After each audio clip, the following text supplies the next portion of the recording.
क्या iron zinc को oxidise होने से बचा लेगा? हम कहेंगे नहीं, जिंक बाहर रहे चाहे अंदर रहे, जिंक ही। तो सेकेंडरी सेल डिस्चार्ज होते समय इलेक्ट्रोकेमिकल सेल की तरह काम करती होती है, लेकिन रिचार्ज होते समय अब ये रिएक्शन हो गई डिस्चार्ज रिएक्शन की, और ये रिएक्शन आपका डिस्चार्ज जाता है। सब ये फ्यूल सेल आपके इतने काम करते हैं। पहली चीज समझिए, ये H2O2 फ्यूल सेल की जब रिएक्शन होती है ना, तो आपको खूब एनर्जी मिलती है। जब जंग लग के पकड़ी हटेगी तो वहां पे H+ दिखाई, फिर वो H+, फिर O2 मांगेगा, फिर आयरन से और इलेक्ट्रॉन मांगेगा, और खोखला आयरन को करता चला जाएगा। हेलो एवरीवन, आज इस सेशन के साथ हमारा ये इलेक्ट्रोकेमिस्ट्री का चैप्टर पूरी तरीके से खत्म हो जाएगा, और आज इस सेशन में हम लोग फटाफट सीखने वाले हैं commercial cell and commercial cell के टाइप, और साथ ही साथ previous year most important topic lead storage battery, fuel cell and rusting of iron भी इसी सेशन में कवर होने वाला है। तो चलिए स्टार्ट करते हैं आज का ये सेशन, जिसमें आपको फटाफट सिखाया जाएगा कॉमर्शियल सेल। और ये कॉमर्शियल सेल कुछ और नहीं, इलेक्ट्रोकेमिकल सेल ही होता है। और इलेक्ट्रोकेमिकल सेल के फंक्शन को आप पहले ही जानते हो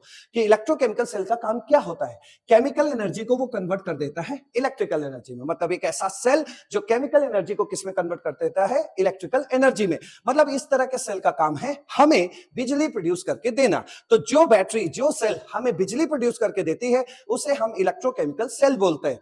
बस आज इसे कॉमर्शियल सेल का नाम इसलिए दे रहे हैं क्योंकि इस तरह के सेल का यूज हम अपने प्रैक्टिकल पर्पस के लिए करते हैं। जैसे हमें इस घड़ी को चलाना है, तो इस घड़ी के अंदर एक हमने सेल लगा दिया है, इस सेल की वजह से ये घड़ी चल रही है, तो हम उस सेल का यूज अपने प्रैक्टिकल पर्पस के लिए कर रहे हैं। सो इसमें जो सेल लगा हुआ है इसे हम कॉमर्शियल सेल भी कह सकते हैं। लेकिन कॉमर्शियल सेल के पीछे खेल कौन रहा है, ये आपको जानना जरूरी है, और वो है इलेक्ट्रोकेमिकल सेल, जिसे आप डिफरेंट नाम से भी जानते हैं। इलेक्ट्रोकेमिकल सेल को और क्या बोलते हैं? एक बोलते हैं गैल्वेनिक सेल, और एक बोलते हैं वोल्टेनिक सेल। इस तरह के नाम से भी आप जानते हैं। तो फाइनली आज जो हम कॉमर्शियल सेल पढ़ रहे हैं वो कुछ नया नहीं, वो इलेक्ट्रोकेमिकल सेल ही पढ़ रहे हैं, जिसका काम केमिकल एनर्जी को इलेक्ट्रिकल एनर्जी में कन्वर्ट करना होता है। ये कॉमर्शियल सेल मेनली दो तरीके के होते हैं, एक होता है आपका प्राइमरी सेल और एक होता है आपका सेकेंडरी सेल। यहां पे आपको फ्यूल सेल भी लिखा हुआ मिलेगा, लेकिन fuel cell is an example of secondary cell, तो इसमें डाउट नहीं होना चाहिए। कॉमर्शियल सेल मेनली हमारे पास दो तरीके का होता है, प्राइमरी सेल और सेकेंडरी सेल। जैसे हमारे घड़ी में जो सेल लगी हुई है, वो सेल एक बार डिस्चार्ज हो जाने के बाद, एक बार वो सेल खत्म हो जाने के बाद आपको फिर से एक नया सेल ही लाना पड़ेगा, क्योंकि इस घड़ी के अंदर सेल लगी है उसे हम दोबारा रिचार्ज नहीं कर सकते। तो ऐसे सेल जिसे हम दोबारा रिचार्ज नहीं कर सकते वो होते हैं प्राइमरी सेल। तो प्राइमरी सेल क्या होता है? नॉन रिचार्जेबल, और इसका एग्जांपल क्या है? Dry cell. ड्राई सेल के नाम पर दो नाम आपको तैयार रखना है, एक होता है लेक्लांसे सेल और एक होता है निकल कैडमियम बैटरी। ये दो नाम सुनते ही आप समझ जाइएगा कि आप ड्राई सेल में खड़े हैं, क्योंकि इसके अंदर जो एक सर्कल, मतलब एक स्फेरिकल शेप में एक बैटरी लगी होती है, वो ड्राई सेल होती है। उसके अंदर ड्राई, सब कुछ ड्राई होता है, कोई सोल्यूशन नहीं भरा होता है, ड्राई होता है। सो दैट्स व्हाई ये प्राइमरी सेल कैसे होते हैं? ड्राई सेल होते हैं। और इसके एग्जाम्पल क्या है? Leclanche cell and nickel cadmium cell. तो प्राइमरी सेल को स्टॉप करते हुए हमने एक लाइन सीख लिया है कि जो प्राइमरी सेल होता है उसे हम दोबारा यूज नहीं कर सकते, दोबारा रिचार्ज नहीं कर सकते। अब आते हैं जो सेकेंडरी सेल है, ये बड़ा इंपॉर्टेंट है। सेकेंडरी सेल, जैसे हमारे मोबाइल में जो बैटरी लगी हुई है, वो सेकेंडरी सेल का एग्जांपल है। क्यों?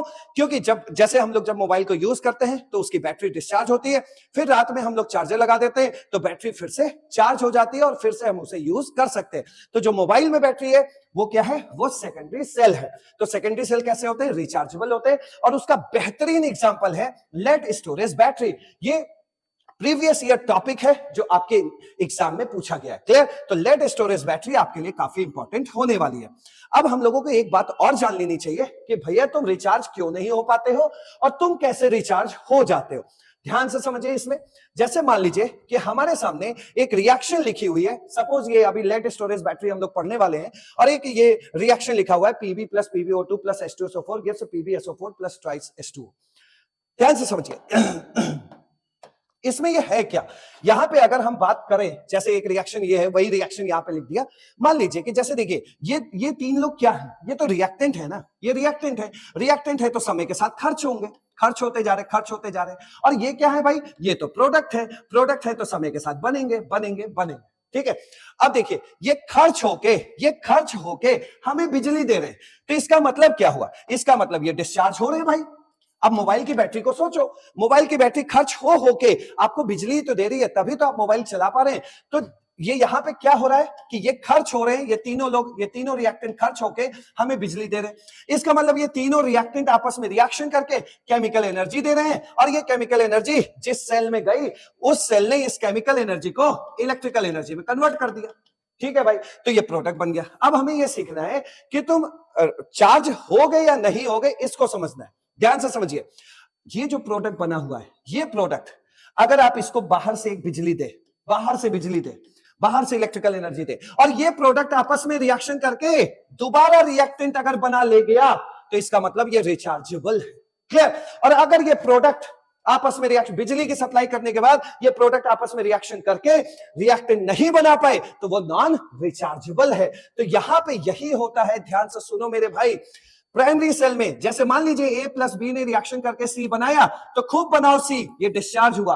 क्या यहां पे वापस से जब आप इस साइड प्रोडक्ट साइड में बिजली दोगे, तो क्या ये C वापस से A और B बना पाएगा? नहीं बना पाएगा। इसीलिए रिएक्शन सिर्फ एक दिशा में ही होती है, डिस्चार्ज ही हो रही है, रिचार्ज नहीं हो रही है। जबकि सेकेंडरी सेल क्या है, मान लीजिए कि एक नई रिएक्शन है, X plus Y gives Z, तो X और Y रिएक्टेंट आपस में रिएक्शन करके केमिकल एनर्जी बनाए, और बाद में हमें क्या मिला? बिजली मिला।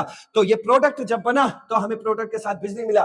क्या ये प्रोडक्ट में वापस से हमें बिजली देने पर क्या ये प्रोडक्ट वापस से रिएक्टेंट बना पाएगा? हाँ, बना लेगा। तो बना लेगा, तो इसका क्या मतलब हुआ कि रिएक्शन डिस्चार्ज भी हुई, मतलब जो रिएक्शन है वो इस दिशा में भी गई और इस दिशा में भी वापस आई। इसका मतलब ये रिचार्जेबल है। यानी कि एक रिएक्शन अगर आगे जा रही है और पीछे बिजली यूज करने पर पीछे नहीं आ पा रही है, तो वो आपकी नॉन रिचार्जेबल है। और ऐसी रिएक्शन जो आगे जा रही है और फिर उधर बिजली यूज करके वापस से रिएक्टेंट में भी आ जा रही है, तो वो होते हैं रिचार्जेबल।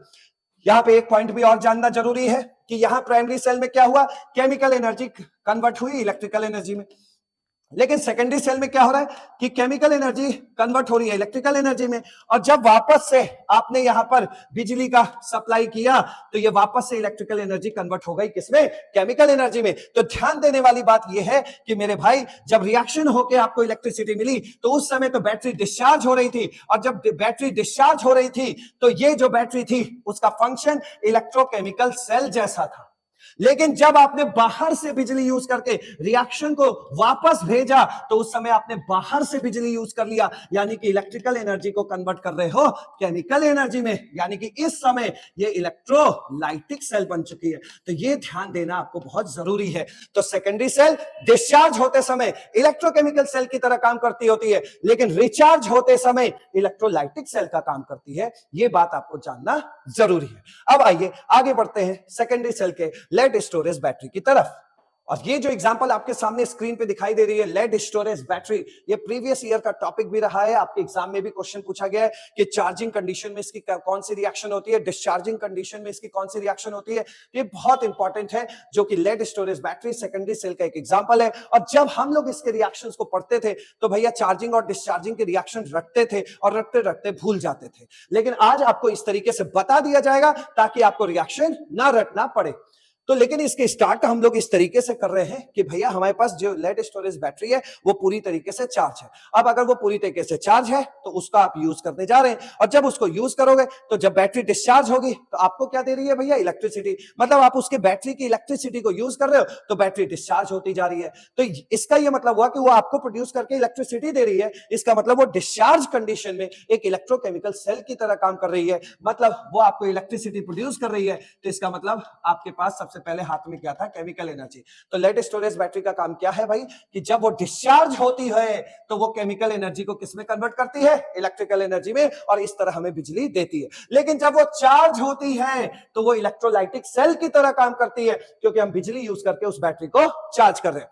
तो जो शुरुआत की कहानी हमने ये सजा रखा है, ये डिस्चार्ज मोड की कहानी रखा है। इसका मतलब इलेक्ट्रोकेमिकल सेल की कहानी रखी है, क्योंकि डिस्चार्ज मोड में ही हमें बिजली मिलती है, मतलब केमिकल एनर्जी कन्वर्ट होती है बिजली में। क्लियर हो गया? तो ये जो सेटअप है ये इलेक्ट्रोकेमिकल सेल का है भाई। इलेक्ट्रोकेमिकल सेल हो चाहे इलेक्ट्रोलाइटिक सेल हो, तो सभी में हमने पढ़ा है कि दो तरह के इलेक्ट्रोड होते थे और वो सॉल्ट सोल्यूशन में डूबे होते थे। क्लियर? लेफ्ट साइड वाला एनोड होता था, राइट साइड वाला कैथोड होता था। क्योंकि हम चार्जिंग की बात कर रहे हैं, मतलब चार्ज वाली बैटरी हाथ में है और वो अब डिस्चार्ज होने जा रही है, तो इसका मतलब हमें जो सेटअप बनाना होगा वो इलेक्ट्रोकेमिकल सेल की तरह बनाना होगा। और इलेक्ट्रोकेमिकल सेल में हमने एक शब्द सीख रखा था, लोन। लोन का मतलब होता था कि जो लेफ्ट साइड में जो भी रॉड होगी उसका ऑक्सीडेशन होगा और उस रॉड का नाम एनोड होगा और उस रॉड के ऊपर चार्ज यानी कि साइन नेगेटिव होगा। क्लियर? तो ये इलेक्ट्रोकेमिकल सेल का सेटअप है और हम इस बैटरी को डिस्चार्ज कराने जा रहे हैं। ठीक है, तो चलिए, लेफ्ट साइड में क्या है? एनोड, और एनोड बनाते हैं हम लोग पीबी का। क्लियर? लेफ्ट साइड में जो भी एनोड आप जिसका भी बना रहे हैं उसका साइन क्या होता है? नेगेटिव। यहां समझ गए? ठीक, अब आगे बढ़ते हैं। राइट साइड में क्या होता है? कैथोड, और कैथोड हम लेड स्टोरेज बैटरी में किसका बनाते हैं? PbO2 का। और राइट साइड में जो कैथोड होता है उसका साइन क्या होता है? पॉजिटिव। तो यहां से 2 पॉइंट निकल गया कि जो एनोड बनाएंगे वो लेड की रॉड का बनाएंगे, पीबी के रॉड का बनाएंगे, और जो कैथोड बनाएंगे वो PbO2 के रॉड की बनाएंगे। क्लियर?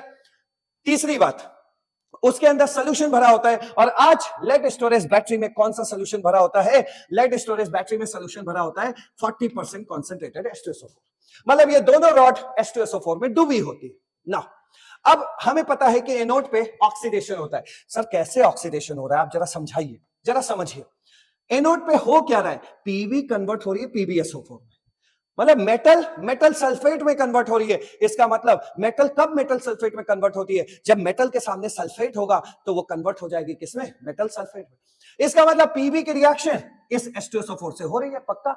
H2SO4 में कौन कौन से आयन आपके हाथ में है? तो H2SO4 में क्या क्या है? ढेरों H+ है और ढेरों सल्फेट आयन है। पीबी ने किसको पकड़ा? सल्फेट आयन को। सल्फेट आयन आया, लेकिन पीबी क्या, ये जो H2SO4 से सल्फेट आयन आ रहा है, क्या उससे रिएक्शन करने को तैयार है? नहीं, वो आयन के फॉर्म में, ये बिना आयन के फॉर्म में। पहले इसको उसके रिएक्शन करने के लायक बनाओ, तो पीबी किस में कन्वर्ट करोगे? Pb+2 में। जैसे Pb+2 में कन्वर्ट हुई, 2 इलेक्ट्रॉन निकल गया, और 2 इलेक्ट्रॉन का लॉस हो जाना ही तो ऑक्सीडेशन होता है।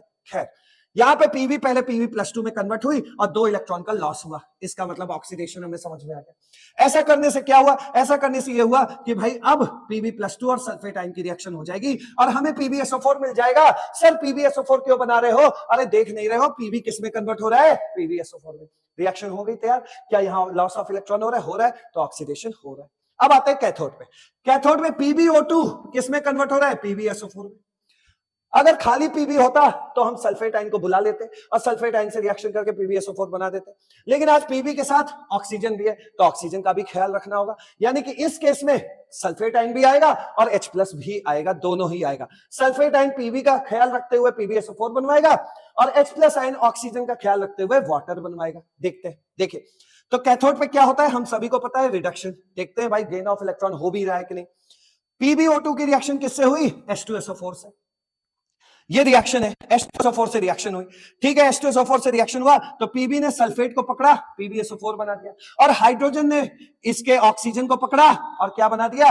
वाटर बना दिया। हाइड्रोजन और ऑक्सीजन की रिएक्शन होती है तो वाटर ही बनता है। सर ये सब क्या खेल है? ये 2 इलेक्ट्रॉन क्या हो रहा है? अरे समझो मेरे भाई, इस 2 इलेक्ट्रॉन को भूल जाओ। अब देखो कितने नेगेटिव चार्ज हैं? 2 नेगेटिव चार्ज। अब पॉजिटिव चार्ज कितने? 4 पॉजिटिव चार्ज। 2 नेगेटिव चार्ज ने 2 पॉजिटिव चार्ज को काट दिया, तो अब कितने पॉजिटिव चार्ज बचे? सर 2 प्लस चार्ज बचे। क्या इस एरिया में कोई चार्ज है? क्या प्रोडक्ट साइड में कोई चार्ज है? नहीं, इस एरिया में चार्ज है। भैया न्यूट्रल इधर है तो इधर भी न्यूट्रल होना चाहिए। तो इस 2 प्लस को मारने के लिए आपने 2 इलेक्ट्रॉन दिया, वही 2 इलेक्ट्रॉन जो यहां से आपको आके मिल रहा है। इस 2 इलेक्ट्रॉन ने क्या किया? 2 प्लस को मार दिया। इसने तो प्लस को मारा, लेकिन हमारी नजर पड़ गई, ओ क्या हो रहा है यहां? ये भाई साहब सब लोग 2 इलेक्ट्रॉन गेन कर रहे हैं, और इलेक्ट्रॉन का गेन करना ही तो रिडक्शन होता है। तो यहां ये भी पता चल गया कि रिडक्शन हो रहा है। तो पीबी की रिएक्शन सल्फेट से हुई, PbSO4 मिल गया। ऑक्सीजन की रिएक्शन हाइड्रोजन से हुई तो वाटर मिल गया। अब भाई नेट रिएक्शन क्या होगी? तो नेट रिएक्शन क्या होगा? सर एनोड और कैथोड की रिएक्शन को पकड़ के आप ऐड कर दीजिए, नेट रिएक्शन हो जाएगी। तो एनोड में क्या क्या है? पीबी है, सल्फेट है, PbO2 है, सल्फेट है, H है। तो देखिए ये एक पीबी मिला, एक PbO2 मिला, और H2SO4 और सल्फेट, ये सब मिलके H2SO4 हो जाएंगे। देखो एक सल्फेट, 2 सल्फेट और 4 H+ मिलके H2SO4 बना दिया। जब ये लोग बने तो उस साइड क्या क्या बन रहा है? PbSO4 बन रहा है, PbSO4 बन रहा है, ये PbSO4 बन गया, और वाटर बन रहा है, वाटर बन गया। क्लियर? इलेक्ट्रॉन तो कैंसिल आउट हो ही गए। ये नेट रिएक्शन बनी। ये नेट रिएक्शन बनी, कौन सी नेट रिएक्शन बनी? डिस्चार्ज होने की, क्योंकि हमने पूरा सेटअप किसका रखा था? इलेक्ट्रोकेमिकल सेल का, इधर नेगेटिव उधर पॉजिटिव। और इलेक्ट्रोकेमिकल सेल का काम क्या होता है? केमिकल एनर्जी कन्वर्ट होती है इलेक्ट्रिकल एनर्जी में। मतलब आपको क्या मिल रही है? बिजली। और बिजली तभी मिलेगी जब सेल डिस्चार्ज होगा। जब सेल क्या होगा? डिस्चार्ज। तो ये रिएक्शन किसकी बनी? Discharge reaction. क्लियर? अब ये रिएक्शन हो गई डिस्चार्ज रिएक्शन के, और ये रिएक्शन आपसे पूछा जाता है। तो एक बार मैं जल्दी जल्दी रिकॉल कर दे रहा हूं, पीबी को कन्वर्ट करना पीबीएसओ4 में, और यहाँ पीबीओ2 को कन्वर्ट करना पीबीएसओ4 में। ये रिएक्शन को जब बाद में जोड़ोगे तो ये रिएक्शन बन जाएगी, आपको याद करने की जरूरत नहीं पड़ेगी। लेकिन यहां सबसे काम की बात वो निकाल लेते हैं फटाफट। ये रिएक्शन मिली कि नहीं मिली? ये रिएक्शन जो मिली वो किसकी मिली भाई? डिस्चार्ज की, जब बैटरी डिस्चार्ज हो रही थी। ठीक, अब देखो, जब बैटरी डिस्चार्ज हो रही थी तो आपको देखने को क्या मिला, उस पे गौर करिएगा। ठीक है, देखने को मिला, चलो भैया तुम लोग तो रॉड थे, तुम वहां पे जो कुछ हो रहे थे H2SO4 को देखो, ये तीन लोग क्या है? रिएक्टेंट। रिएक्टेंट जब आपस में रिएक्शन करते हैं तो समय के साथ खर्च हो जाते हैं, यानी कि जब ये रिएक्शन चल रही होगी तो H2SO4 खर्च होता जाएगा। ये रिएक्शन किसकी थी? ये रिएक्शन सर थी डिस्चार्ज की। तो हमें पकड़ में आ गई एक बात कि अगर कोई मुझसे राह चलते ये कह देगा कि देखो देखो लेड स्टोरेज बैटरी में H2SO4 खर्च हो रहा है, तो हम समझ जाएंगे कि बैटरी डिस्चार्ज हो रही है। क्लियर? अब देखिए प्रोडक्ट साइड में, देखिए H2O बन रहा है, बन रहा है। कोई रास्ते में मुझसे बोल दे कि सर लेड स्टोरेज बैटरी में वाटर बन रहा था, तो हम समझ जाएंगे कि बैटरी डिस्चार्ज हो रही है। आया समझ? तो यहां देखिए, during discharge concentrated H2SO4 is consumed, हाँ खर्च होगा, कंज्यूम होगा। क्लियर? H2O का बनना, H2O का बनना डिस्चार्ज कंडीशन को बताएगा। अब इसका उल्टा पूछा जाए कि H2SO4 बन रहा है, मतलब रिएक्शन ऐसे चल रही है, जब रिएक्शन ऐसे चल रही थी तो डिस्चार्ज था, ऐसे आएगी तो रिचार्ज होगा। अब आपसे कोई पूछे कि H2SO4 बनता जा रहा है, समझ जाएंगे बैटरी रिचार्ज हो रही है। H2O घटता जा रहा है, समझ जाएंगे बैटरी रिचार्ज हो रही है। क्लियर? हो गया पॉइंट। अब अगला पॉइंट, ड्यूरिंग डिस्चार्ज, डिस्चार्ज जब इधर से इधर गई इलेक्ट्रोकेमिकल सेल की तरह काम कर रही थी, लेकिन रिचार्ज करते समय आपने बैटरी यूज किया। डिस्चार्ज करते समय आपको बिजली मिल रही थी, मिल रही है बिजली, और रिचार्ज करते समय आप देखिए बिजली यूज कर रहे हैं, H2O यूज कर रहे हैं, पीबीएसओ4 सब यूज कर रहे हैं, यानी आप बिजली यूज कर रहे हैं। तो रिचार्ज करते समय ये बैटरी क्या हो गई? इलेक्ट्रोलाइटिक। उम्मीद है अब आपको समझ में आ गया होगा। क्लियर? तो फिर यहां से हम समझ गए कि during discharge it works as electrochemical cell, लेकिन during recharge it works as electrolytic cell, as electricity use from outside. Clear हो? तो यहां से आपके पास यही दो रिएक्शन थी भाई मेरे, एक ही रिएक्शन है। जब आपसे, देखिए ध्यान से, जब आपसे बोले डिस्चार्ज की रिएक्शन लिखो तो ऐसे लिखना, और जब कोई बोले नहीं नहीं रिचार्ज करता हुआ रिएक्शन लिखो तो ऐसे लिख देना। ऐसे लिखने का मतलब समझे? 2PbSO4 और प्लस ट्वाइस H2O और प्लस बिजली electricity E gives Pb plus PbO2 और प्लस आपका हो गया H2SO4।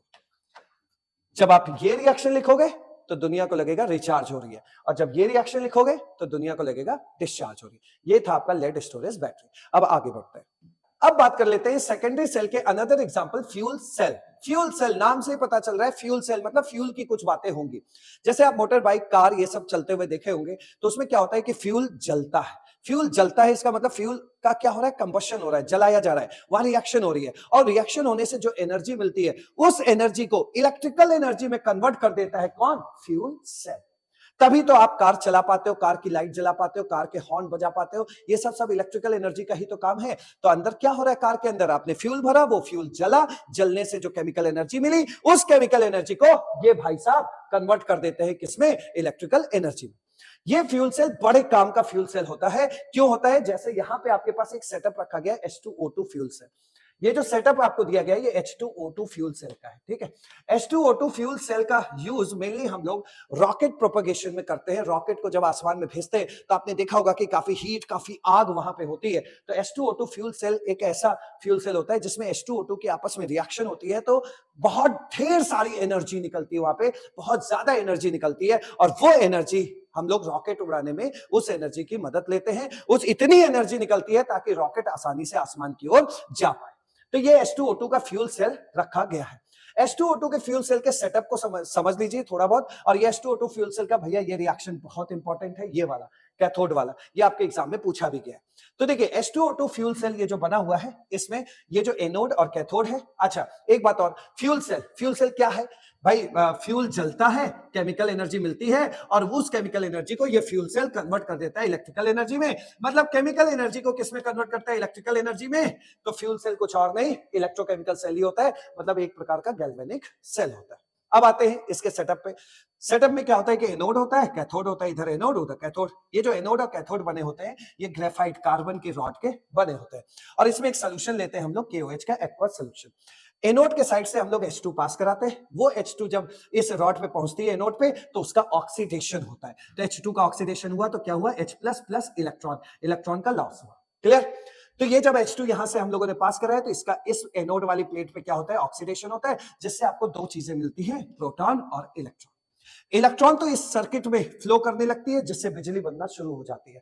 और ये जो H प्लस आयन है वो H प्लस आयन ये जो आपने कैथोड बना रखा है, इस कैथोड पे आप क्या पास करा रहे हैं, O2। वो H प्लस आयन उस O2 के साथ, मतलब एक तरीके से बात आप ये समझिए कि H2 यहां से क्या हुई, एंटर हुई और वो H2 ऑक्सीडाइज होकर किसमें कन्वर्ट हो गई, वो H2 कन्वर्ट हो गई किसमें, H प्लस और इलेक्ट्रॉन में। क्लियर? ये H प्लस इलेक्ट्रॉन धीमे धीमे यहां तक पहुंचते हैं और वो O2 से रिएक्शन करते हैं। क्यों? क्योंकि जो कैथोड हमने लिया है उसमें हम लोग बाहर से क्या पास करा रहे हैं, O2। वो O2 H प्लस के प्रेजेंस में, मतलब प्रोटॉन के प्रेजेंस में इलेक्ट्रॉन गेन करके क्या हो जाता है, रिड्यूस हो जाता है किसमें, वाटर। मतलब H2O2 फ्यूल सेल के अंदर बेसिकली अगर जल्दी से इसको खत्म किया जाए तो ये होगा कि भैया H2 की रिएक्शन और O2 की रिएक्शन होती है और प्रोडक्ट के नाम पे हमें H2O मिलता है। अब सर ये फ्यूल सेल आपके इतने काम का क्यों है? पहली चीज समझिए, ये H2O2 फ्यूल सेल की जब रिएक्शन होती है ना तो आपको खूब एनर्जी मिलती है जिससे आप उस एनर्जी का यूटिलाइजेशन रॉकेट वगैरह उड़ाने में करते हैं। और दूसरा क्या है कि जो प्रोडक्ट वाटर बन रहा है, अरे भैया बाल्टी लेके चले जाओ, मुफ्त का फोकट का आपको पानी भी मिलने लगेगा। तो यहाँ पे ये हो रहा है। तो फ्यूल सेल में H2O2 बड़ा मशहूर है और उसकी रिएक्शन कैसे होती है उसको देख लेते हैं। एनोड पे H2 ऑक्सीडाइज होता है, प्रोटॉन H प्लस और इलेक्ट्रॉन। कैथोड पे क्या होता है, O2 वही H प्लस वही इलेक्ट्रॉन लेकर के H2O में कन्वर्ट करता है। एनोड और कैथोड की रिएक्शन को अगर आप जोड़ देंगे तो ये नेट रिएक्शन मिल जाएगी, H2 plus O2 gives H2O। कितनी सिंपल रिएक्शन है, H2 plus O2 gives H2O plus large amount of energy, large amount of energy। Large amount की वो एनर्जी मिलती है और किस तरह की एनर्जी मिलती है, इलेक्ट्रिकल एनर्जी की तरह मिलती है। क्लियर? ये दोनों रिएक्शन करते हैं तो यहाँ पे आपके हाथ में केमिकल एनर्जी और इस फ्यूल सेल के अंदर जब ये दोनों जाते हैं तो केमिकल एनर्जी कन्वर्ट हो जाती है किसमें, इलेक्ट्रिकल एनर्जी। तो ये तो बेसिकली इसका रिएक्शन हुआ। और इस रिएक्शन में आपसे ये पूछा गया आपके एग्जाम में कि फ्यूल सेल में कैथोड पे कौन सी रिएक्शन होती है, उसी के लिए मैंने आपको समझा दिया। H2 को यहां से पास कराना, वो एनोड पे ऑक्सीडाइज होगी H प्लस और इलेक्ट्रॉन में, ये धीमे धीमे यहां पहुंचेंगे कैथोड वाली प्लेट पर और कैथोड प्लेट पे इधर से O2 आ रहा है, वो O2 इनको गेन करके रिड्यूस हो जाता है H2O में। याद करने का सिंपल तरीका। क्लियर? अच्छा भाई, क्या सर H2O2 फ्यूल सेल ही बना सकते और नहीं बना सकते? अरे तमाम तरह के फ्यूल जलाओ ना, और जलाते किसके प्रेजेंस में, O2 के प्रेजेंस में। तो O2 तो आपका सभी के लिए कॉमन हो गया, यहां पे आप बदलते रहो, कभी H2 है, कभी मेथेन जलाओ, कभी कुछ जलाओ, कभी प्रोपेन जलाओ, कभी एथेन जलाओ, कभी मेथेन जलाओ। जलाओ, जलाने का मतलब क्या है, O2 के प्रेजेंस में। तो ये H2O2 fuel cell, methane O2 fuel cell, ethane O2 fuel cell. O2 किस लिए यूज कर रहे हैं, जलाने के लिए। सिंपल। अब आइए, अच्छा भाई फ्यूल सेल क्या है, देखिए फ्यूल सेल, आप कार में बैठे रहते हो, अगर लग्जरी कार है तो उसमें देखिए नॉइज नहीं होता है, एकदम आवाज शांत रहते हैं इस तरह की बैटरी का। तो क्या है, इट इज वेरी लाइट, ये बहुत हल्के भी होते हैं, पॉल्यूशन फ्री होते हैं और बड़े इफिशियंट होते हैं। इफिशियंट का मतलब सोचो, सारी बैटरी में सबसे ज्यादा इफिशियंट यही होते हैं और इनकी इफिशियंसी होती है 82% की। इसका मतलब आज तक जितनी भी बैटरी आपने पढ़ा है सबकी इफिशियंसी 82% से कम ही होती है। फ्यूल सेल की सबसे ज्यादा इफिशियंसी होती है, कितनी होती है, 82%। बहुत अच्छा, दक्ष है ये, एफिशिएंट है, बहुत जबरदस्त। इट्स एफिशिएंसी से 83%, वही 82 और 83% एक ही बात है। और एफिशिएंसी हम लोग कैसे निकालते हैं, एफिशिएंसी को हम लोग फाई से शो करते हैं, ये फाई लिखा हुआ है और फाई का मतलब क्या हो गया, delta G by delta H.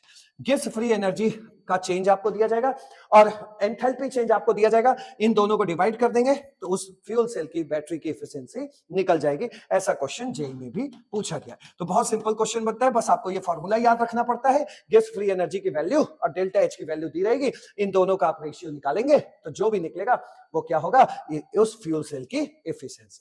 तो ये था आपके सामने फ्यूल सेल, जिसमें हम लोग फ्यूल को जला के उसकी एनर्जी को किसमें कन्वर्ट कर देते हैं, इलेक्ट्रिकल एनर्जी में, और ये जो काम करता है वो कौन है, फ्यूल सेल। अब आइए आगे बढ़ते हैं। अब आपके सामने आ चुका है इलेक्ट्रोकेमिस्ट्री का last topic, rusting of iron. Rusting of iron क्या होता है? लोहे में जंग लगना। जब लोहे की पाइप या लोहे की अलमारी मॉइस्चर या वाटर के कांटेक्ट में आती है तो लोहे की अलमारी या लोहे की पाइप पे आपने देखा होगा ब्राउन कलर की पपड़ी बनने लगती है, वही होता है रस्ट, उसी को जंग बोलते हैं जो ब्राउन कलर की पपड़ी बनती है। तो लोहे की अलमारी या लोहे की रॉड पर ब्राउन कलर की पपड़ी बनने को हम रस्टिंग ऑफ आयरन कहते हैं। रस्टिंग ऑफ आयरन के मैकेनिज्म को समझने से पहले हमें यह समझ लेना चाहिए कि आखिर ये रस्टिंग ऑफ आयरन आपने इसी चैप्टर में क्यों पढ़ा। देखिए, जब लोहे में जंग लगना स्टार्ट होता है तो अपने आप अंदर, लोहे के अंदर और बाहर एनोड और कैथोड बन जाते हैं। और एनोड और कैथोड के केस आप किसमें पढ़ते हो? इलेक्ट्रोकेमिस्ट्री के चैप्टर में। So that's why rusting of iron को हम इलेक्ट्रोकेमिस्ट्री के चैप्टर में पढ़ रहे हैं। रस्टिंग ऑफ आयरन में होता क्या है, फटाफट समझ जाओगे, तुरंत समझा दूंगा, बस एक बार सुनना है आपको रस्टिंग ऑफ आयरन एकदम क्लियर हो जाएगा। देखिए भैया, ये आपके सामने है आयरन की रॉड, ठीक है। गलती से आयरन की रॉड पे क्या हुआ? पानी की एक दो बूंद गिर गई, पानी की एक दो बूंद गिर गई। आप भी जानते हैं कि भैया लोहे की रॉड एटमॉस्फेयर के प्रेजेंस में रखी हुई है और यहां पानी की बूंद गिरी है, और हमें भी पता है कि एटमॉस्फेयर में CO2 भी होते हैं, O2 भी होते हैं, सब होते हैं। तो वाटर ने क्या किया? CO2 से रिएक्शन कर लिया। जब CO2 से रिएक्शन किया तो अब क्या हो गया? अब हो रहा है आपके सामने ये काम, ये जो आयरन की रॉड है, ये आयरन की रॉड, और यहां पर H2O और प्लस CO2 की रिएक्शन होने लगी जहां पर ये पानी की बूंद गिरी थी। ये H2O पानी की बूंद और एटमॉस्फेयर से लिया CO2। H2 और CO2 ने मिलकर के क्या बना दिया? H2CO3। और H2CO3 एक वीक इलेक्ट्रोलाइट होता है, ये हमें इस तरह टूटे हुए फॉर्म में दिखाई पड़ता है। ये जो H+ बना है यही कैटलिस्ट का काम करता है, और इसी H+ की बदमाशी की वजह से आज बेचारा आयरन के अंदर कैंसर हुआ या आयरन पे जंग लगना स्टार्ट हुआ। तो मेन बदमाश कौन है? Twice H+। क्लियर? तो अगर इस पूरे होल इक्वेशन को हम देखें तो हम ये भी कह सकते हैं कि सर फाइनली ये हो रहा है यहां कि यहां पर आयरन है, ठीक है, और यहां जो पानी गिरा था वहां पे कौन है? H+ है। मतलब क्या क्या थे ये देख लीजिए, H+ और कार्बोनेट आयन को मारो गोली, यहां पे क्या दिखा? H+ है। क्लियर? अब ये H+ इस आयरन की रॉड पे वहीं बैठा है जहां पानी की बूंद गिरी थी, मतलब पानी की बूंद चेंज हो होके किस में आ गई? H+ के फॉर्म में। अब H+ के फॉर्म में आ गई तो ये तुरंत इस लोहे की रॉड से इलेक्ट्रॉन की डिमांड करने लगे, इलेक्ट्रॉन दो, जैसे एलियन धूप धूप धूप चिल्लाते वैसे H+ कहने लगे आयरन से इलेक्ट्रॉन दो। आयरन भी कहा कि चलो यार एक गरीब की मदद हो जाएगी H+ की, वो भी अपने आप को ऑक्सीडाइज कर दिया और इलेक्ट्रॉन देने को तैयार हो गया, और ये इलेक्ट्रॉन गया यहां।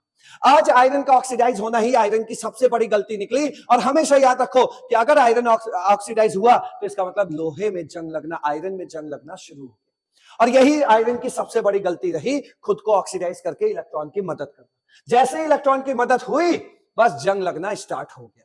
अब यहां से आप खुद कह सकते हैं कि हाँ सर, यहां पे तो लॉस ऑफ इलेक्ट्रॉन हो रहा है, मतलब ये पूरे लोहे की रॉड एक एनोड की तरह काम करने लगी है, और जो इलेक्ट्रॉन, देखो लॉस ऑफ इलेक्ट्रॉन हो रहा है ना, तो ये लोहे की रॉड एनोड बन चुकी है, और इलेक्ट्रॉन यहां जाके गेन हो रहा है, इस जगह लोहे के ऊपर गेन ऑफ इलेक्ट्रॉन हो रहा है, गेन ऑफ इलेक्ट्रॉन हो रहा है, मतलब लोहे के ऊपर क्या बन चुका है? कैथोड। क्योंकि आप भी जानते हैं गेन ऑफ इलेक्ट्रॉन का मतलब होता है रिडक्शन, और रिडक्शन जहां होता है वो क्या होता है? कैथोड। तो इस तरह जब लोहे के ऊपर पानी की बूंद गिरी तो कैथोड और एनोड बन गया, और एनोड कैथोड बन गया, इसीलिए इसे हम इलेक्ट्रोकेमिस्ट्री चैप्टर में पढ़ रहे हैं। तो फाइनल आते हैं हम लोग काम पे, और सारी बातों को समझने के बाद हमें जो चीज समझना था वो देखते हैं कि क्या हुआ। देख लीजिए ध्यान से, लोहे की रॉड थी, लोहे की रॉड पे ये H2O वगैरह ने ये सब रिएक्शन करके ये H+ दिया। अब ये H+, ध्यान से, ये जो लोहे के ऊपर H+ था उसे मिला यहां से इलेक्ट्रॉन, ठीक है भाई, इलेक्ट्रॉन मिल गया। और आप भी जानते हैं एटमॉस्फेयर में O2 भी था, तो H+ इस O2 के प्रेजेंस में उसने इलेक्ट्रॉन टेक किया जो आयरन ने इलेक्ट्रॉन दिया था। क्लियर? इस जो आयरन ने इलेक्ट्रॉन इसे दिया था उस इलेक्ट्रॉन को इसने गेन किया। गेन करने के बाद क्या बन गया? ध्यान से देखिए, इस लोहे के ऊपर H+ O2 के प्रेजेंस में यहां से निकले हुए इलेक्ट्रॉन को गेन किया, यानी कि इस लोहे पर परमानेंट मॉइस्चर आ गया, परमानेंट पानी बन गया, परमानेंट पानी बन गया। और परमानेंट पानी बन गया तो भैया धीमे धीमे वो लोहा सड़ता गया और खोखला होता गया, रस्टिंग ऑफ आयरन होता गया। क्लियर? तो ये केस है, यही केस को आपको समझना था अच्छे से, ठीक है, कि पानी बनता गया। तो मेन कल्प्रिट कौन था? मेन कल्प्रिट आपका था, कौन था? H+, जिसने परमानेंट इस लोहे के ऊपर पानी बना के रख दिया। अब यहां से आपको सारी रिएक्शन क्लियर है। आयरन ऑक्सीडाइज हुआ, 2 इलेक्ट्रॉन का लॉस किया, और यहां पे बना था H+ ने O2 के प्रेजेंस में यहां से आने वाले इलेक्ट्रॉन को गेन किया, और यहां परमानेंट क्या बना दिया? वाटर। अब भाई ये चूंकि यहां पर क्या हो रहा है, गेन ऑफ इलेक्ट्रॉन हो रहा है, तो ये कैथोड की रिएक्शन हो गई, और ये लॉस ऑफ इलेक्ट्रॉन हो रहा है तो ये एनोड की रिएक्शन हो गई। फाइनल रिएक्शन कैसे मिलेगी, एनोड और कैथोड की रिएक्शन को आप जोड़ दीजिए, आपको रिएक्शन, फाइनल रिएक्शन आपको मिल जाएगी। अब यहां पे देखिए आपके सामने ये दिखाई पड़ रहा है, ये हुआ फाइनल रिएक्शन। एनोड पे ऑक्सीडेशन हो गया, कैथोड पे रिडक्शन हो गया, इन दोनों रिएक्शंस को आपने जोड़ी तो आपके सामने एक फाइनल रिएक्शन दिखाई पड़ गया। ये है फाइनल रिएक्शन। अब देखिए क्या हुआ, ये जब फाइनल रिएक्शन हुआ तो उसमें क्या है, Fe+2, मतलब आयरन किस फॉर्म में बैठा है, Fe+2 फॉर्म में, और आयरन के ऊपर क्या है, पानी, नमी, वो H2O ऊपर बैठा हुआ। अब आपको भी पता है कि जब यहां पर लोहे की रॉड के अंदर में अंदर बैठा है Fe+2 और बाहर यहां बैठ गया है पानी H2O परमानेंट, तो भैया ये अभी भी किसके कांटेक्ट में, O2 के कांटेक्ट में। और O2 क्या होता है, फोकट का ऑक्सीडाइजिंग एजेंट होता है, वो Fe+2 को और ऑक्सीडाइज करेगा, किसमें पहुंचा देगा। आप भी जानते हैं कि आयरन दो स्टेट में एग्जिस्ट करता है, लोअर ऑक्सीडेशन स्टेट मतलब +2 और हायर ऑक्सीडेशन स्टेट मतलब +3। तो अब ये और ऑक्सीडाइज होगा, और ऑक्सीडाइज होके क्या बनाएगा, Fe+3, और यही है जंग, यही है वो ब्राउन कलर की पपड़ी। यहां पे देखिए क्या हुआ, Fe+2 जो अंदर ये बैठा हुआ था Fe+2, वो एयर, फोकट के एयर के प्रेजेंस में, और वाटर तो आपके यहां था ही, इन लोगों ने, इस O2 ने इसको और ऑक्सीडाइज किया और बना Fe2O3.8H+। ये H+ बड़े ही अभी खतरनाक मोड में दिखेगा अभी यहाँ, तो ये चीज बन गया। और ये फाइनली ये लोग यहाँ पे, मतलब ये क्या बन गया, ये Fe+3 हो गया, मतलब ये और ऑक्सीडाइज हो गया। और यही Fe2O3 और H+ मिल करके आपके सामने क्या बना दिया, Fe2O3 प्लस XH2O, क्योंकि O2 तो बराबर मिल ही रहा है, वो O2 H+ से रिएक्शन करके वाटर बना रहा है, और वाटर बनने के बाद Fe2O3 और प्लस ये और O2 मिलके क्या बना दिया, XH2O। इन्हीं को जब आप कंबाइंड फॉर्म में लिखते हैं तो ये ऐसा दिखता है, Fe2O3.XH2O। यही होती है वो जंग, रस्ट, जो ब्राउन कलर की पपड़ी होती है। क्लियर। अब आपने देखा, एक चीज देखा कि Fe+2 जब Fe+3 में कन्वर्ट हो रहा था तो फिर वही कल्प्रिट नया नया बन गया H+, मतलब Fe2O3 बना और अभी भी H+ है, और यही H+ तो मेन बदमाश था, इसी H+ ने तो इलेक्ट्रॉन मांगा था, किससे, आयरन से। तो H+ आज भी नहीं मरा है। इसीलिए एक बार अगर लोहे में जंग लगना शुरू हो जाता है तो भैया परमानेंट लगता रहता है, क्योंकि जब जब जंग लग के पपड़ी हटेगी तो वहां पे H+ दिखाई देगा, फिर वह H+, फिर O2 मांगेगा, फिर आयरन से और इलेक्ट्रॉन मांगेगा, और खोखला आयरन को करता चला जाएगा। तो ये फॉर्मूला आपका किसका है, पपड़ी का है, ब्राउन कलर की पपड़ी, रस्ट का। क्लियर। अब भाई इसको, लोहे को जंग लगने से हम कैसे बचाएं। और एक क्वेश्चन और है, ध्यान से देखिए, एक क्वेश्चन ये मैं आपसे पूछना चाहता हूं कि अगर यहां पे नॉर्मल पानी गिरा तो ठीक है, जंग तो अपने आराम आराम से लगा, लेकिन अगर सॉल्टेड वाटर गिरा दिया तो, मतलब जैसे वाटर है आपके पास, उसमें आपने NaCl मिला के NaCl का घोल बना दिया, नमक डाल दिया, तो सॉल्टेड वाटर हो गया। सॉल्टेड वाटर से क्या हुआ कि इनकी कंडक्टिविटी बढ़ गई, इनकी कंडक्टिविटी बढ़ गई, क्योंकि भाई और ज्यादा ये आयनिक फॉर्म में आ गया, आयंस डाले जा रहे हो तो H+ और OH- मिल गया। तो वाटर जो CO2 मांग के H+ में टूटता था ना, आज वो पका पकाया आपको H+ और ज्यादा मिल रहा है, पका पकाया अपने आप H+ मिल रहा है, तो रस्टिंग ऑफ आयरन और बढ़ जाएगी।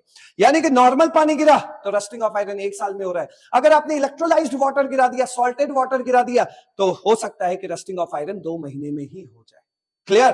तो इसलिए जब भी आप सॉल्टेड वाटर डालेंगे तो रेट ऑफ रस्टिंग और बढ़ जाएगा। आइए अब आगे की बात करते हैं कि इसको कैसे बचाया जाए। लोहे में एक बार जंग लग गया तो हम कैसे इसको, लोहे को जंग लगने से बचाएं, वो प्रोटेक्शंस देखते हैं। अब आ जाते हैं कि कैसे हम इस जंग लगने को बचाते हैं, उसके प्रोटेक्शन के बारे में। सबसे पहले समझ लीजिए कि सबसे जो भूत आदमी था, जैसे ये आयरन बेचारा था, Fe+2 के फॉर्म में था, जो रस्टिंग ऑफ आयरन को और बढ़ावा दे रहा है, वो है इसके ऊपर बैठा हुआ H+। हम इस H+ को मार दें अगर, तो भैया रस्टिंग ऑफ आयरन रुक जाएगा, क्योंकि इसी H+ ने एटमॉस्फेयर से O2 खींच के यहाँ H2O बनाया था, जो कि परमानेंट नमी इसके ऊपर बैठ गई थी, जो लोहे को खोखला करते जा रहे थे। तो परमानेंट मॉइस्चर से बचाने के लिए आप क्या क्या कर सकते हैं उसको देख लीजिए। बस आप H+ को मारो किसी तरह, फिर आयरन के बारे में भी बात कर लेंगे। H+ को हम कैसे मार सकते हैं, देखिए जिस लोहे पे जंग लगी है उस लोहे पे क्या करो, आप एल्कलाइन डाल दो, एल्कलाइन सोल्यूशन डाल दो, बेस डाल दो।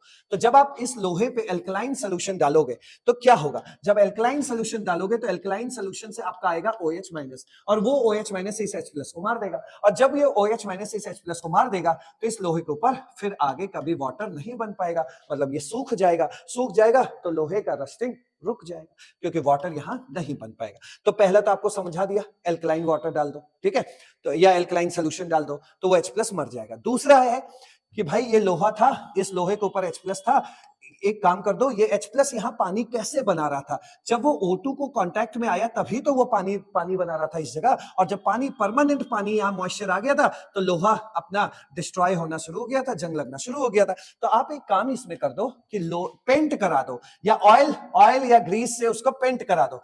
पेंट कराने से क्या हुआ कि H+ अंदर ही दब गया। अब H+ O2 के कांटेक्ट में नहीं आ रहा है, तो यहाँ पे फिर पानी नहीं बनेगा, और जब पानी नहीं बनेगा तो मॉइस्चर अंदर रहेगा नहीं, तो लोहे का रस्टिंग रुक जाएगा। तो दूसरा कारण क्या है, मतलब दूसरे तरीका क्या है बचाने का, कि बैरियर प्रोटेक्शन बाय ऑयल और पेंट। तो यहाँ पे पेंट करवा दो, ठीक।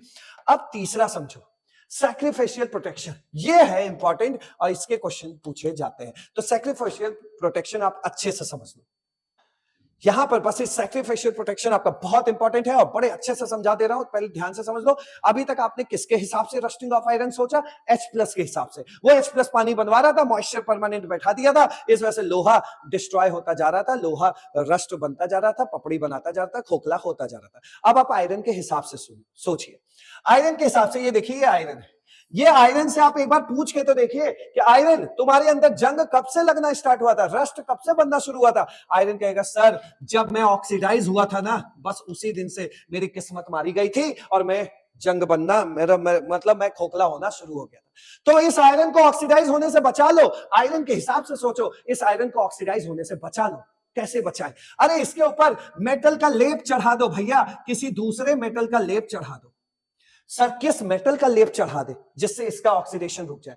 ऐसे मेटल का लेप चढ़ा दो, ऐसे मेटल की कोटिंग कर दो। मेटल के ऊपर मेटल चढ़ाने को इलेक्ट्रोप्लेटिंग कहते हैं। तो ऐसे मेटल की इलेक्ट्रोप्लेटिंग करा दो जो आयरन के मुकाबले जल्दी ऑक्सीडाइज होता हो, क्योंकि आयरन ऑक्सीडाइज हुआ तो जंग लगना शुरू हुआ। आयरन के मुकाबले कोई और कुर्बानी दे दे, कोई और मेटल ऑक्सीडाइज हो जाए, ऐसे मेटल का इसके ऊपर कोटिंग कर दो, लेप चढ़ा दो। सर ये कैसे पता करेंगे? अरे बिल्कुल पता कर लेंगे, आप सब जानते हैं। ये देखिए यहां पर देखिएगा ध्यान से, आपको पता है कि भाई electrochemical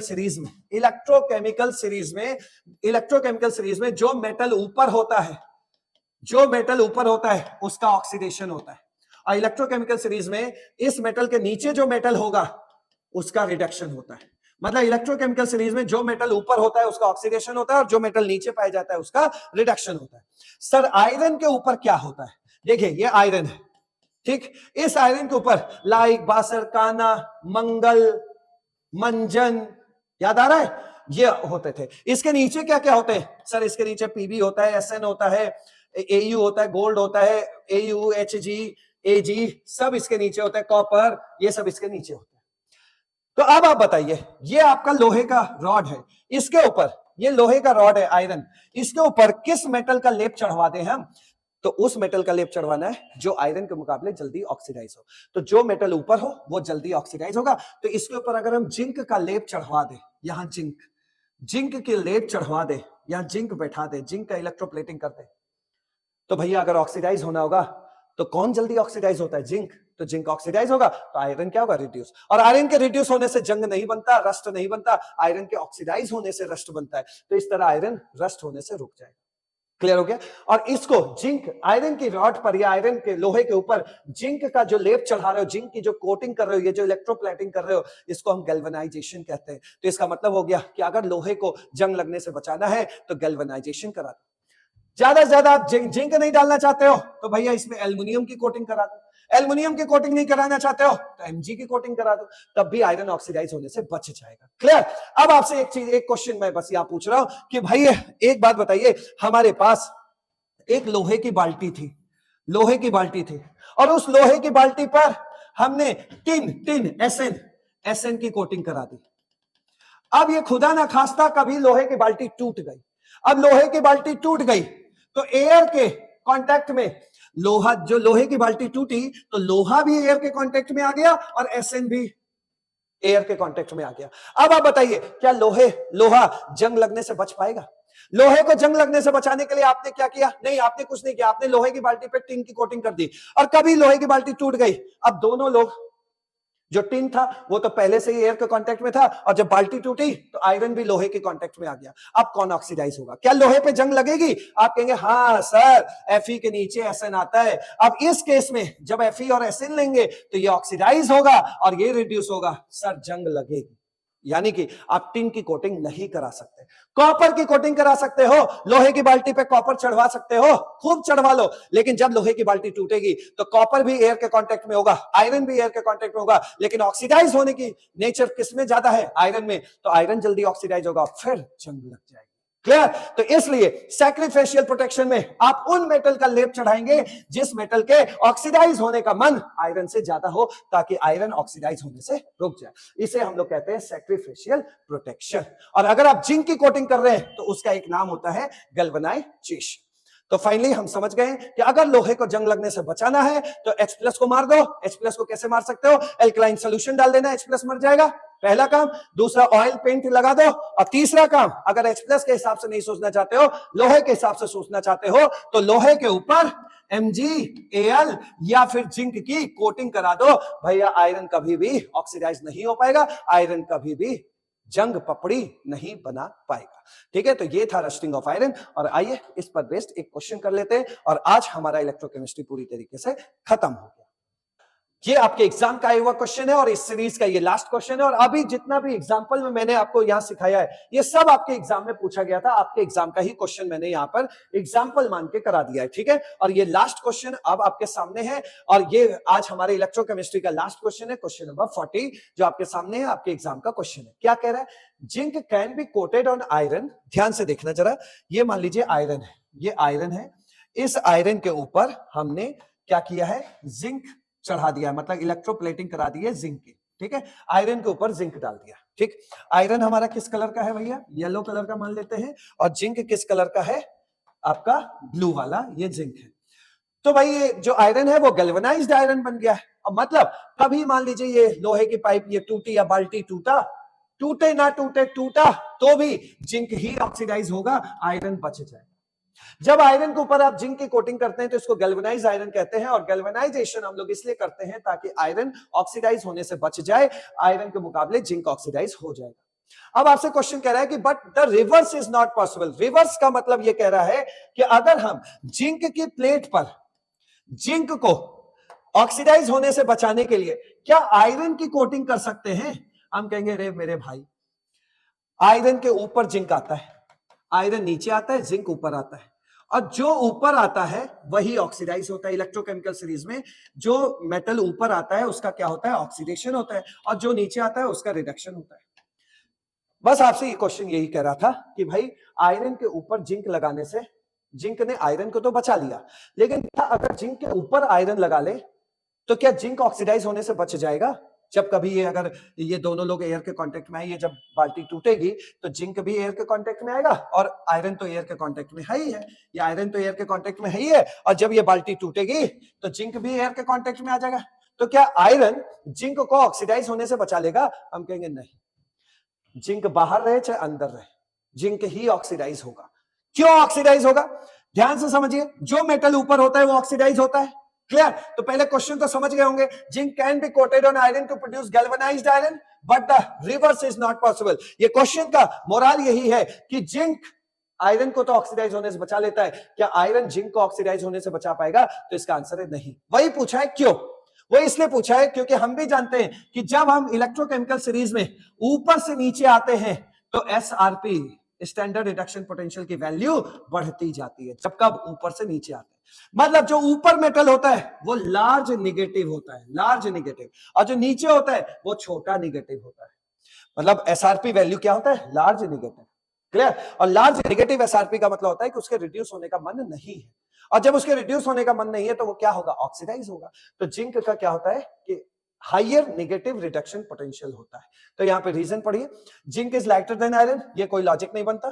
zinc has lower melting point, ये भी कोई लॉजिक नहीं बनता, रस्ट वस्ट के लिए मेल्टिंग से कोई लेना देना नहीं है।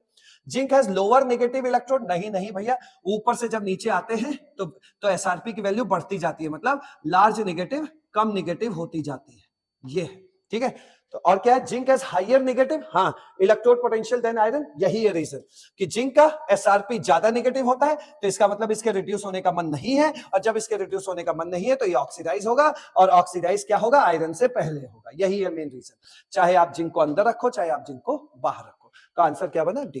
तो इस तरह ये सीरीज इलेक्ट्रोकेमिस्ट्री की आज खत्म हुई। नेक्स्ट हम लोग आएंगे सोल्यूशन लिक्विड सोल्यूशन चैप्टर पे। Thank you so much.